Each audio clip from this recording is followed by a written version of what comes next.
Matteus 6 vers 25. Daarom sê ek vir julle, moet julle nie bekommer oor julle lewe, oor wat julle moet eet of drink nie, of oor julle liggaam, oor wat julle moet aantrek nie. Is die lewe nie belangriker as kos en die liggaam as klere nie? Kyk na die wilde voëls. Hulle saai nie en hulle oes nie, en hulle maak nie 'n skure bymekaar nie. Julle hemelse Vader sorg vir hulle. Is julle nie baie meer werd as hulle nie? Trouwens, wie van julle kan deur om te bekommer sy lewe met 1 enkele uur verleng? En wat bekommer julle oor klere? Let op hoe groei die veldlelies. Hulle swoeg nie en hulle maak nie klere nie. Maar ek sê vir julle, self Salomo in al sy pragt was nie geklee soos een van hulle nie. As God dan die gras van die veld, wat vandag nog daar is en môre verbrand word, so versier, hoeveel te meer sal hy dan nie vir julle sorg nie, julle klein gelowiges? Julle moet julle dus nie bekommer en vra, wat moet ons eet, of wat moet ons drink, of wat moet ons aantrek nie. Dit is alles dinge waaroor die ongelowiges begaan is.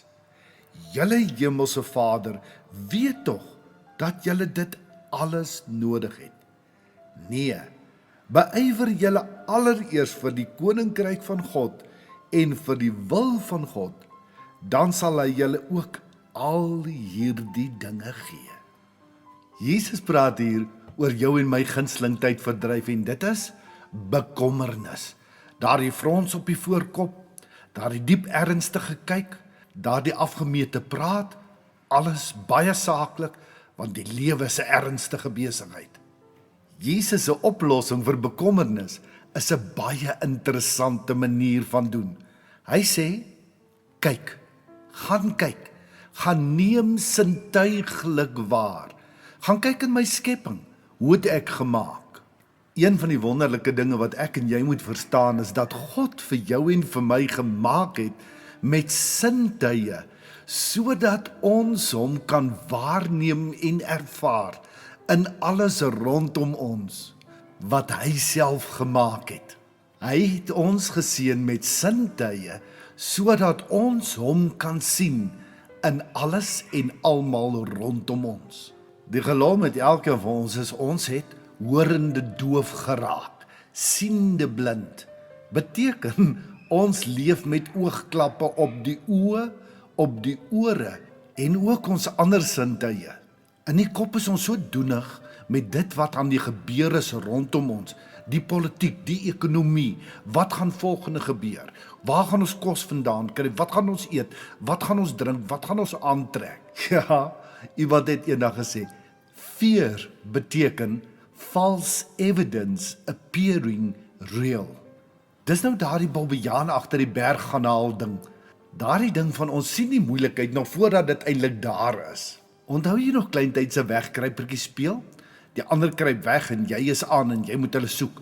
En dan wanneer jy tot 20 getel het en elke sintuig is gespits om iets te kan hoor, om iets te kan sien, om iets te kan voel, sodat jy eers die kan sien wat weggekruip het, na die blok toe kan hardloop en hulle kan blok. Dis presies waarna Jesus verwys as hy sê, soek allereers met daai versigtige leef, luister en soek na hoe God jou deur sy skepping, deur ander mense, deur dinge wat gebeur en op 'n klomp maniere wil verras, met hoe hy sy wil aan jou en my bekend wil maak. So allereers moet ek en jy tyd maak om by God stil te raak, sodat hy ons kan fyn instem en bewus kan maak van dit wat regtig saak maak vir hom.